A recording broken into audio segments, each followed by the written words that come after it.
I tell you who's big weekend for Hendrick Motorsports. That's for sure. They won the race with Kyle Larson. They won their appeal. Certainly, it was a very unprecedented appeal where you had the committee agree that they broke the rules, but yet took away the points penalty, which that's really the only thing that matters. So surely NASCAR is livid about this. I think they showed their lividness by sending both of Bowman and Byron's cars to the R&D center after the race. And I would suspect that will go on for a little while because they do not, they obviously, NASCAR, I said this on my media Friday that NASCAR was very clear to us as the teams that do not screw around with this car.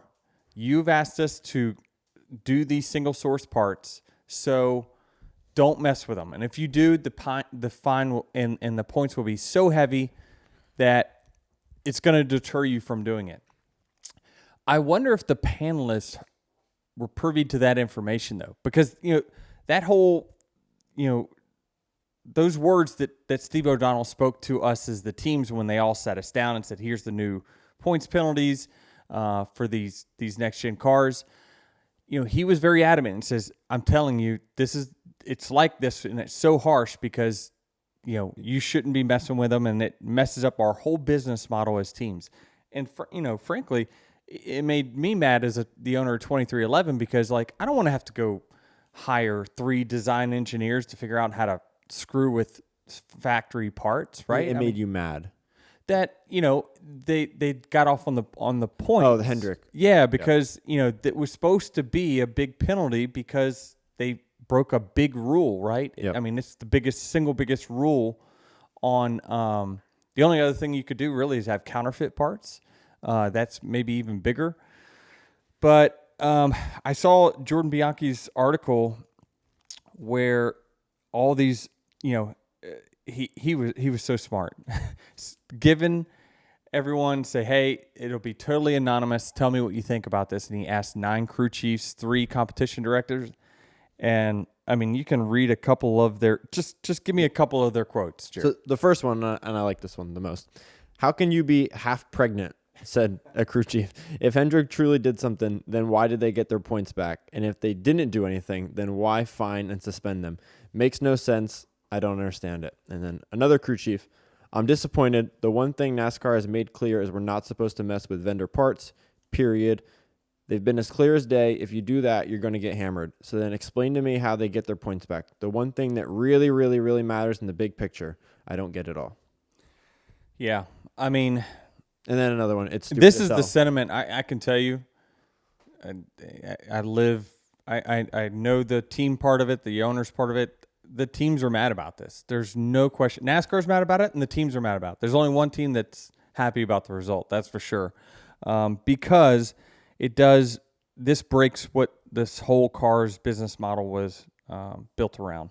But again, if the panelists did not understand, if they use past precedent for penalties of money and points, then you can't use those precedents because this is a new rule, a new age with the cars. So I'm wondering, if that was an argument or not by Hendrick, but man, yeah, to say that, yes, we agree that they broke the rules, but we're going to give them this back. It's just a weird spot, and you can bet your ass that NASCAR is going to revamp that rule book ASAP to say, probably here it is. It's all points, no money, and to try to make it crystal clear that you can't go back on that. So, my question with this is that now that this is over, why can't we be transparent? These are supposed to be factory off-the-shelf parts that are untouched. So, like when we got a DQ last year at Pocono and we took the nose out, we put it behind our hauler for everyone to see, TV to come do a story about it. Why can't we be transparent? What is there to hide? There's no information or proprietary information that we should hide from the media or public, right? Like, Hendrick, if you're innocent, okay, show us.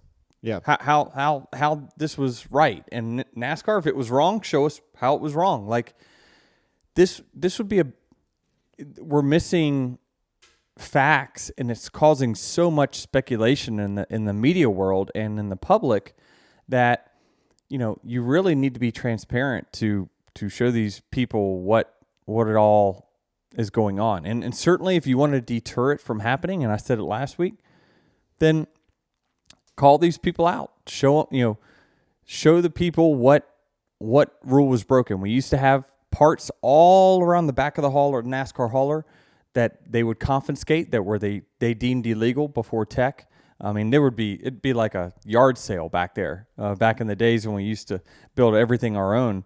But yeah, these are factory parts that you should be able to buy off the shelf. So why not just set it out there and show us what it is? Because the speculation for 2.5 weeks or whatever it is was just crazy.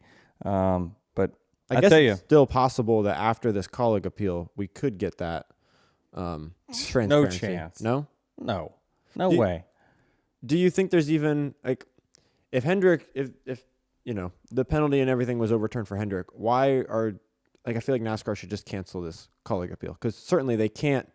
The ruling can't be any different now, right? If they've broken the same rule, right, or are accused of breaking the same rule, we can't have on Wednesday or Thursday, whenever this comes out, that colleague's penalty stands, but Hendrick's penalty was changed. Jared, you're being way too rational. I'm assuming the panelists will be different. Right, that's what I'm saying. Argument is going to be their argument may be case, different, right? Right, absolutely. Unless colleague just goes and gets Hendrick's people and say, "Hey, here's now the part. The part would be right is that they uphold colleagues, right?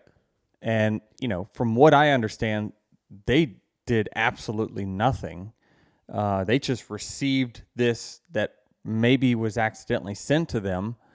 But yeah, I don't know. I mean, it's a no-win situation for anyone, this colleague appeal, for sure, because I think they are the most innocent party of anyone. But I don't know. Maybe some panelists will see it differently. You just don't know. But I see people really upset with the process. You have to have this, though, right? I mean, the way NASCAR set this up, where they levy the penalties and the fines, and then they have an independent panel judge on that. I think that's the right thing to do. I really do. I think you have to have an independent party. And certainly over the last 18 months, we've seen that the panel has ruled against NASCAR more than they've agreed with NASCAR, with an exception. One exception. There's been one penalty that has been increased in the last 18 months. That was Denny Hamlin's penalty from a loose wheel. Somehow a loose wheel cut and dry was increased for my 11 car last year. People forget about that. So I don't know. I'm curious. So first question, do you have, with the parts coming from different manufacturers, do you have a surplus of these parts at your race shop? Let's say surplus. No, nothing is surplus. Okay. So then hypothetically, of course, you receive a part that doesn't fit on your car and you don't have a surplus of parts. How do you go about that? Jared, this was not a fit issue. let's just call it this was not a fit issue. I understand that it was probably the defense, but it was not a fit issue, right? But to answer your question fairly, you probably go to NASCAR and say... I think you already answered my question. Yeah, you probably go to NASCAR and say, hey, this isn't fitting properly. We need to make adjustments. And what they will probably do is say, okay, make adjustments, and then NASCAR will say, send us pictures, or we'll send somebody by the shop to approve whether this is the correct way, and we approve that you're not changing the fit to be a performance advantage. I think that's typically how it would work.